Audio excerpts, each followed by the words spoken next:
Shalom, Bapak Ibu Saudaraku yang dikasihi oleh Tuhan. Kembali kita berjumpa dalam Renungan Pagi GKI Klasis Purwokerto. Di hari yang berbahagia ini kita bersyukur karena Tuhan masih menyertai kehidupan kita sampai saat ini. Saudaraku, dalam renungan kita pagi hari ini kita bersama-sama akan mempergumulkan bagian firman Tuhan yang terambil dari surat 1 Petrus pasal yang kelima ayat 6 hingga ayat yang ke-11.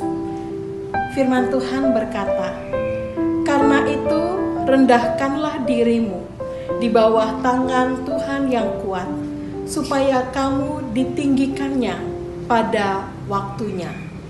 Serahkanlah segala kekhawatiranmu kepadanya, sebab Ia yang memelihara kamu. Sadarlah dan berjaga-jagalah. Lawanmu si iblis berjalan keliling, sama seperti singa yang mengaum-aum dan mencari orang yang dapat ditelannya. Lawanlah dia dengan iman yang teguh, sebab kamu tahu bahwa semua saudaramu di seluruh dunia menanggung penderitaan yang sama. Dan Allah, sumber segala kasih karunia, yang telah memanggil kamu dalam Kristus kepada kemuliaan-Nya yang kekal, akan melengkapi, meneguhkan, menguatkan, dan mengokohkan kamu. Sesudah kamu menderita seketika lamanya, Ialah yang empunya kuasa sampai selama-lamanya. Amin." Saudaraku yang dikasihi Tuhan, hari ini bersama-sama kita akan merenungkan secara khusus apa yang ternyatakan di dalam ayat yang ke-7. Firman Tuhan katakan, "Serahkanlah segala kekhawatiranmu kepadanya, sebab Ia yang memelihara kamu." Serahkan khawatirmu. Siapa sih di antara kita yang tidak pernah merasa khawatir? Saya rasa kita semua pasti pernah merasa khawatir.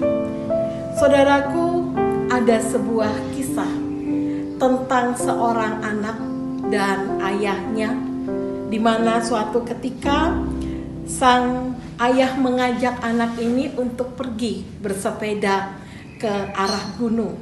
Ya, si anak duduk tepat di depan ayahnya. Nah, ketika berjalan dengan sang ayah dengan sepeda itu, ia duduk di depan sambil memegangi setang sepedanya. Awalnya si anak ini merasa sangat senang. Kenapa? Karena ketika jalan itu masih baik, jalan itu lurus, si anak merasa bahwa dia memiliki kendali untuk mengarahkan sepedanya kemanapun dia mau. Tapi apa yang terjadi, saudaraku, ketika tengah perjalanan, ketika sampai di tempat yang berbatu-batu, si anak ini mulai merasa dia tidak dapat mengendalikan sepeda itu. Dia tidak bisa lagi menguasai kemana arah sepeda itu akan berjalan. Sehingga ia meminta kepada sang ayah untuk menggantikan posisinya. Dan sang ayah mengambil kendali, si anak lelaki ini duduk diboncengkan di belakang sang ayah. Kemudian mereka terus melanjutkan perjalanan sehingga mereka tiba di tujuan kemana sang ayah mengajaknya saat itu. Saudaraku yang dikasihi oleh Tuhan, dalam kehidupan ini kita mungkin juga sering bertindak atau berlaku seperti anak kecil tadi. Ketika jalan terasa mulus, kita merasa bahwa kita mampu memegang kendali hidup kita sendiri. Tetapi ketika mulai banyak pergumulan dalam kehidupan kita, baru kita sadar bahwa Tuhanlah yang seharusnya mengendalikan kehidupan kita. Begitu juga ketika kita menghadapi situasi saat ini. Kita tersadar bahwa sehebat apapun kita, ternyata kita tidak mampu mengendalikan hidup kita. Kenapa? Karena bukan kita yang memegang kendali atas hidup ini.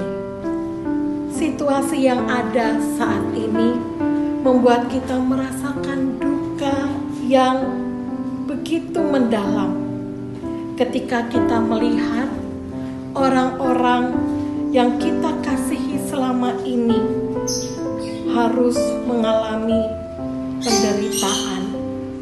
Mereka yang menderita karena COVID-19 dan harus menjalani isolasi di rumah sakit. Mereka berjuang di ruang-ruang isolasi yang ada, dan itu adalah sebuah pergumulan yang tidak mudah bagi kita. Atau kita yang saat ini harus menjalani pekerjaan, menjalani kehidupan pendidikan kita dari rumah kita masing-masing. Bahkan tak jarang usaha kita, bisnis kita juga mengalami gangguan dan terdampak dari pandemi COVID-19 ini. Kita mungkin bertanya, apa maksud Tuhan dari semuanya ini? Entah kapan Tuhan menjawab pergumulan kita ini. Saudaraku, saat ini kita mungkin merasa takut. Kita mungkin merasa bingung. Kita mungkin merasa cemas dengan apa yang terjadi. Tetapi yang mau saya katakan kepada saudara, ketika saudara merasa takut, itu hal yang wajar. Ketika saudara merasa bingung, itu hal yang wajar. Tidak apa-apa ketika saudara merasa tidak mengerti apa rencana Tuhan yang dinyatakan saat ini. Yang saya mau ingatkan, serahkanlah segala kekhawatiranmu kepada Tuhan. Percayalah pada kuasa-Nya, karena Tuhan sendiri sudah berjanji kepada kita. Ia akan memelihara hidup kita dalam setiap peristiwa yang kita alami saat ini. Kiranya Tuhan memberkati saudaraku semua di dalam situasi yang ada saat ini.